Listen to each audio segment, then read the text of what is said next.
Okay, this is the first of a series of video lectures for you guys, Introduction to Psychology. I've decided to video these lectures so you can kind of take notes at your leisure in reference to the specific theories of psychology. I find that when I start lecturing these in class, sometimes students kind of zone out. And I know theories aren't always all that exciting to talk about, but they're very necessary to understand. In an Introduction to Psychology class, and also in my Lifespan Development class for you guys as well. So I'm using this video for several of the classes that I'm teaching this semester. So we'll go ahead and start. A theory, and you can stop this, guys, and pause it at your leisure, take notes on it. I would have some notes on this within, I would say, within the week of seeing this. You'll need it for the first exam, notes for this on the first exam for sure. So, okay, a theory is a set of assumptions or assertions, if you will, that attempt to explain something. Every science has a set of theories that attempt to explain what's going on in the world, whether it's the natural world or the social world, such as in psychology. Okay? Random cool picture. You don't have to know anything about this picture. It's just there for fun, because we're talking about theories. Okay. Now, there are three major theories in psychology. Really, the first three major theories in psychology are what I want to focus on at this point. And you'll want to have this in your notes for sure. Since you guys don't have your books yet, and probably won't for a week or so, we're going to kind of take care of the introductory chapter and maybe chapter 1 in your books with these video lectures. The first major theory in psychology was called structuralism. Now, structuralism deals with identifying the elements of conscious experience. Okay, this was the first real theory in psychology that was developed by Wilhelm Wundt. You don't need to know that yet. In the late 1800s in Germany. Psychology actually got its start, and I would write this down somewhere in my notes if I were you, got its start officially in 1879 in Leipzig, Leipzig, Germany. So psychology hasn't been around for a very long time. So structuralism deals with identifying the elements of conscious experience. So how do you do that? Well, the way that we do that is through a method called introspection. Introspection literally translates to looking inward, or means to look inside. So, for example, I could have you come into my office and we could introspect. If I have you introspect, I'm going to have you think about looking inside of yourself and talk about all the things you understand to be true about, let's say, a relationship, a significant other. It could even be an inanimate object such as this ink pen right here. So we could introspect about this ink pen. I could ask you, what do you understand to be true about this pen? Tell me everything you understand and know to be true about this pen that is right here that you're looking at. Well, you might start to say things like, well, it's got a black tip. See that? It is black, believe it or not. Okay. Also, it's sort of, the shape of it's very specific, almost kind of like a cylinder shape. It has gray on it. It writes, as you can see, there's the tip of it. It can be held in your hand, right? The ink is black, I promise. So we could go on, and you could keep identifying things about this pen. There are words on the pen. You could kind of see. You probably can't make it out, but there really are words on the pen that says Optiflow from Staples. So we would keep going and keep going until at some point you're going to fill up this grid right here. Okay, each section of this grid represents an element of conscious experience as it relates to this pen. Okay, it's black. It has gray in it. You can hold it in your hand. You write with it, etc. Sooner or later you fill this up. Same with a relationship. If you came into my office and I was a structuralist, okay, I may have you to introspect about your relationship. I might say, okay, tell me everything you understand or know to be true about your significant other. And you might say, well, he's, or she's smart, good looking, funny, Or you might say things like he or she is, a cheating, lying blankety blank, blonde hair, blue eyes, blah, blah, blah. Until eventually you fill up your grid of conscious experience. At some point, you will exhaust this and you will have basically identified all the different pieces of your conscious experience as it relates to this significant other, your boyfriend, your girlfriend, your mate. Okay, that's all good and well, but how useful is that really? How useful is it to introspect? Well, it got us thinking about thinking. It got us thinking about cognitive processes, which are very important in psychology.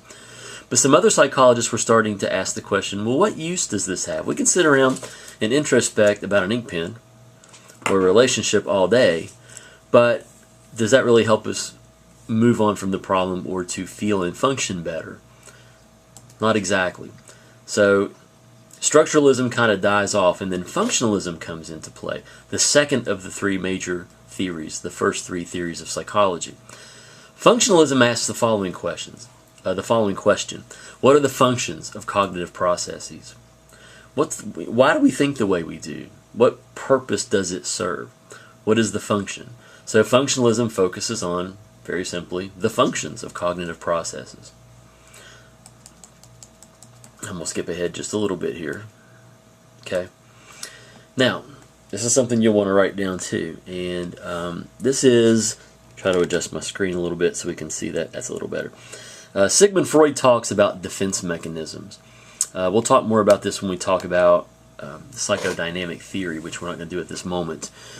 But defense mechanisms, by definition, are unconscious attempts that we make to protect ourselves from emotional pain. Again, unconscious attempts that we make to protect ourselves from emotional pain. Nobody likes to feel emotional pain. Well, I should say most of us don't like to feel emotional pain. And there are, according to Freud, different defense mechanisms that we employ or that we use to keep that from happening. The hallmark feature of these defense mechanisms is, I'm going to go back just for a second, is the idea of the unconscious. Okay? Unconscious simply means that you are not aware that it is happening, or you're not aware of it. Okay? Some psychologists assert that we do some things, we behave in certain ways because of forces we're not even aware of. So, for example, denial. You've all probably been in denial at one time or another over something. You lose a loved one, God forbid. The minute you find out a loved one has passed, or a pet has died, or something terrible has happened, you're probably not going to be accepting right off the bat.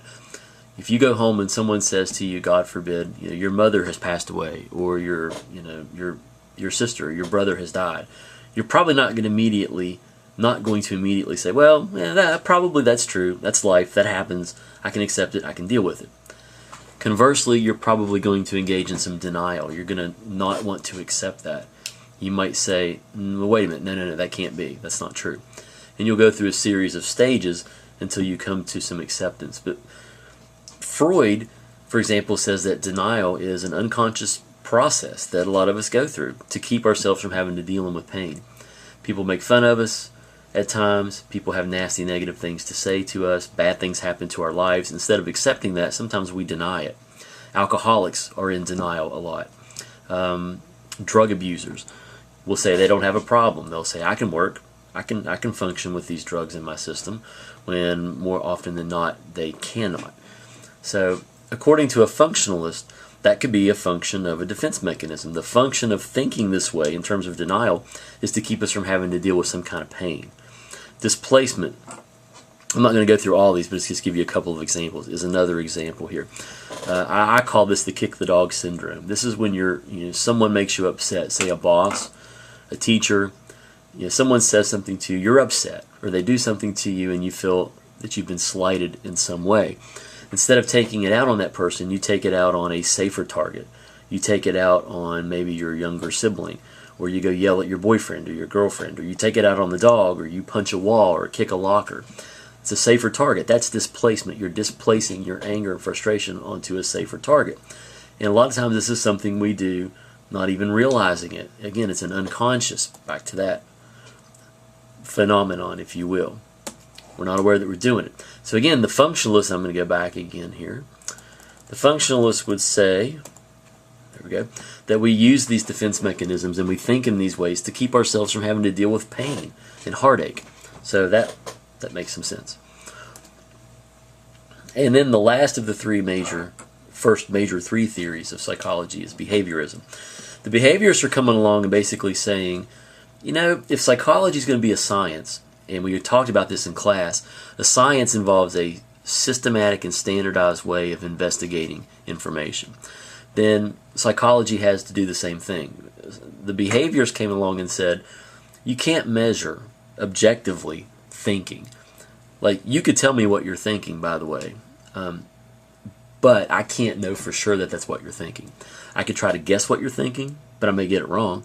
Even if you tell me what you're thinking, I may misperceive what you say, or you may lie about what you're really thinking. So there's no real way to measure that.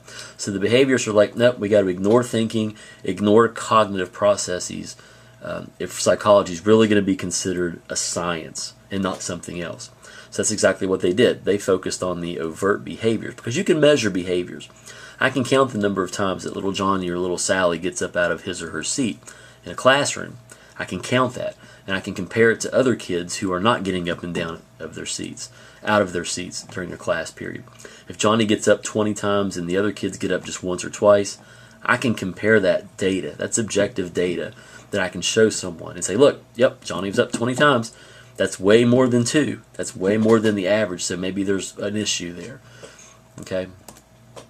Now, 2 components with behaviorism that we'll talk about later in the course as well. Reinforcement.